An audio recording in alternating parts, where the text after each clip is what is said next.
Good morning mga amigo! Green tea po!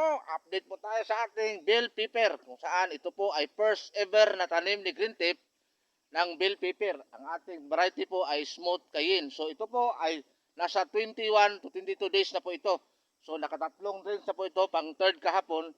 So ito na po siya mga kaibigan, malaki na po siya.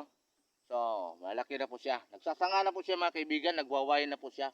Ito po, so thank you Lord sa ating tanim. So this is the first ever testing na tanim ni Green Tip. Dahil ang buhay mga kaibigan ay parang sugal. Diyos ko pa. Ito na oh. So nasa 1,500 hills. Dahil 1.6 ito,